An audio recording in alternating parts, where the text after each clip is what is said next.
भगवद गीता में अर्जुन के पूछने पर भगवान श्री कृष्ण बताते हैं कि धरती पर जिस प्राणी ने जन्म लिया है उसकी मौत भी तय है। यह एक ऐसा सच है जिसे बदला नहीं जा सकता। परंतु क्या मरने के बाद हर किसी को मोक्ष मिलता है? इसका सीधा उत्तर है नहीं। इनमें से कुछ ऐसे भी होते हैं जिनकी आत्मा सदियों तक पृथ्वी लोक में ही रह जाती है। इसका कारण है उनकी अकाल मृत्यु हो जाती है। आपने कई बार देखा होगा कि आए दिन लोग सड़क में दुर्घटना या फिर किसी आपदा का शिकार हो जाते हैं और अपनी जान गंवा बैठते हैं। ऐसी मौतों को धर्मशास्त्र में अकाल मृत्यु कहा गया है। अकाल मृत्यु वह स्थिति है जब शरीर तो नष्ट हो जाता है लेकिन आत्मा संसार में ही बनी रह जाती है। लेकिन सवाल यह उठता है कि आखिर ऐसा क्यों होता है? अकाल मृत्यु के पीछे क्या कारण होता है और उसके बाद आत्मा का क्या होता है? आज के इस वीडियो में हम इसके बारे में विस्तार से जानेंगे। इस वीडियो में हम जानेंगे कि अकाल मृत्यु क्यों होती है, अकाल मृत्यु के बाद उस आत्मा का क्या होता है, अकाल मृत्यु कैसे होती है, अकाल मृत्यु से बचने का क्या मंत्र है, आत्महत्या को पाप क्यों माना गया है। इसलिए इस वीडियो को पूरा देखें और अपने दोस्तों को शेयर करें। ऐसे ज्ञानवर्धक वीडियो को देखने के लिए हमारे चैनल को सब्सक्राइब करें। देर न करते हुए चलिए आज के वीडियो की शुरुआत करते हैं और जानते हैं अकाल मृत्यु के बारे में। सच्ची बातें, अकाल मृत्यु कैसे होती है? मित्रों, साधारण मृत्यु के बारे में हम सभी जानते हैं और समझते हैं, लेकिन अकाल मृत्यु का विषय ऐसा है कि इसके बारे में कई बातें कही जाती है।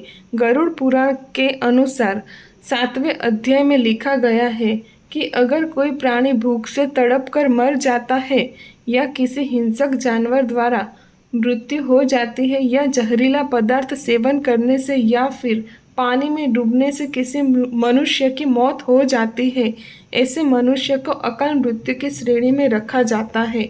अकाल मृत्यु क्यों होती है? दोस्तों, अकाल मृत्यु किसी भी कारण से हो सकती है, फिर चाहे वह किसी रोग के कारण हो, यह दुर्घटना के कारण हो। ऐसे में मनुष्य अक्सर यही सोचता है कि काश ये उनके साथ नहीं हुआ होता तो शायद इसकी मृत्यु नहीं होती। परंतु अकाल मृत्यु का कारण अनेक जन्मों में किए गए दुष्कर्म से बताया गया है। गरुड़ पुराण में इसी प्रसंग में गरुड़ जी ने श्री हरि से यह प्रश्न पूछा था, जब वेदों में मनुष्य की उम्र 100 साल निश्चित की गई है तो उनकी अकाल मृत्यु क्यों हो जाती है? इस सवाल के उत्तर में श्री हरि बताते हैं कि वह सच है। वेदों में मनुष्य की उम्र 100 साल निर्धारित की गई है, परंतु इसमें दुष्कर्म को नहीं बताया गया है। यानी इंसान की मृत्यु तभी होती है जब उसके पास धर्म कार्यों के लिए शक्ति नहीं होती है या फिर उसका शरीर उसे धर्म कार्य करने की इजाज़त नहीं देता। इसके अलावा जब कोई इंसान अपनी इच्छा से धर्म कार्य को त्याग देता है तो पृथ्वी पर उसके जीवन की अवधि कम हो जाती है। देखा जाए तो हर इंसान का कर्म ही उसका धर्म होता है। मनुष्य की मृत्यु तब होती है जब उसके पास अपने इन कर्मों का निभाने की शक्ति नहीं होती या इच्छा नहीं होती। इंसान की उम्र भले ही 100 साल हो, लेकिन वह अपने कर्मों के जरिए वह अपनी उम्र खुद ही नष्ट करता चला जाता है। वेदों में ज्ञान ना होने से मनुष्य जान ही नहीं पाता कि वह कब कुकर्म करता है और करता ही जाता है। इसलिए हर मनुष्य को धर्म और अधर्म के बारे में जानना चाहिए। अकाल मृत्यु के बाद आत्मा का क्या होता है? गरुड़ पुराण में विष्णु जी ने यह भी कहते हैं कि मनुष्य के जीवन में 7 चक्र निश्चित है। अकाल मृत्यु को प्राप्त होने वाले जो मनुष्य इस चक्र को पूरा नहीं कर पाते उसे मृत्यु के बाद भी कई प्रकार के कष्ट भोगने पड़ते हैं। दरअसल अचानक ही मृत्यु होने की वजह से मनुष्य इच्छा, कामना और तृष्णा बनी रहती है जो कभी पूरी नहीं हो पाती। ऐसे में शरीर तो नष्ट हो जाता है लेकिन आत्मा का मोह नहीं छूटता। इस स्थिति में अकाल मृत्यु होने वाली आत्माएं अपने परिजनों या जीवित लोगों को कष्ट पहुंचाती है और मनोकामनाएं पूरी करने का भी प्रयास करती है। यह आत्माएं प्रेत पिशाच योनि में कई वर्षों तक यहीं भटकती रहती है। यदि हमारे परिवार में ऐसा किसी का हुआ हो तो क्या करना चाहिए, उन आत्मा को मुक्ति कैसे मिलेगी, हम वीडियो के अंत में जानेंगे। गरुड़ पुराण में बताया गया है कि प्राकृतिक मौत से मरने वाले मनुष्य को 13 या 45 दिन तक दूसरा शरीर प्राप्त होता है। वो आत्मा प्रेत योनि से मुक्त होकर अपने कर्म तथा अगले जन्म के लिए यमलोक पहुंच जाती है।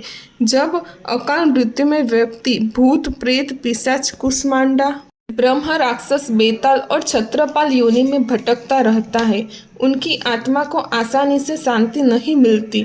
आत्महत्या क्यों होती है और आत्महत्या करने का पाप क्या है? आपको बता दें कि अकाल मृत्यु में आत्महत्या को सबसे निचले दर्जे पर रखा जाता है। आत्महत्या करना पाप माना गया है। ग्रंथों की दृष्टि से यह एक घिनौना कृत्य है। भगवान विष्णु जी ने गरुड़ पुराण में इसे ईश्वर का निरादर और अपमान कहा है। वह कहते हैं कि आत्महत्या करने वाले मनुष्य की आत्मा पृथ्वी लोक पर तब तक भटकती रहती है जब तक कि वह प्रकृति द्वारा निर्धारित अपने जीवन चक्र को पूरा नहीं कर लेती। ऐसी आत्मा को ना तो नरक लोक में पनाह मिलती है और ना ही स्वर्ग लोक में। ऐसी आत्मा को मरने के बाद भी सबसे कष्टदायी स्थिति से गुजरना पड़ता है। यह आत्माएं अपनी तमाम इच्छाओं की पूर्ति के लिए अंधकार में तब तक भटकती रहती है जब तक कि उनका जीवन चक्र पूरा नहीं हो जाता, क्योंकि यदि मनुष्य आत्महत्या करता है तो उसके कर्म और उस शरीर का ऋण पूरा नहीं होता। इसलिए आत्महत्या नहीं करनी चाहिए। आत्महत्या करने वाली आत्मा को कष्ट तो नहीं कम किया जा सकता, लेकिन गरुड़ पुराण में अकाल मृत्यु की प्राप्त मनुष्य आत्मा की शांति के लिए कई मार्ग बताए गए हैं। अकाल मृत्यु से बचने के लिए भगवान विष्णु बताते हैं कि अकाल मृत्यु प्राप्त मनुष्य के परिजनों को नदी या तालाब में तर्पण करना चाहिए। साथ ही मृत आत्मा की इच्छा पूर्ति के लिए इंसान और दान पुण्य जैसे सत्कर्म करने चाहिए ताकि उनकी आत्मा को जल्द ही मुक्ति मिल सके। यह सत्कर्म कम से कम 3 से 4 वर्षों तक करना चाहिए, तब जाकर कहीं अकाल मृत्यु आत्मा को मुक्ति मिल पाती है और उनके नए जीवन की शुरुआत होती है। मित्रों, अकाल मृत्यु से बचने के लिए हमें अच्छे कर्म करने चाहिए और दान पुण्य भगवान की प्रार्थना करनी चाहिए, क्योंकि प्रार्थना में भाग्य को बदल देने की शक्ति होती है। इसलिए आप भी पुण्य करें और दूसरों को भी इसके बारे में बताएं। तो दोस्तों, आज का यह वीडियो यहीं पर समाप्त होता है। वीडियो अच्छा लगा हो तो इसे लाइक करें, चैनल को सब्सक्राइब करें। मिलते हैं नए वीडियो में नई जानकारी के साथ। ओम नमः शिवाय।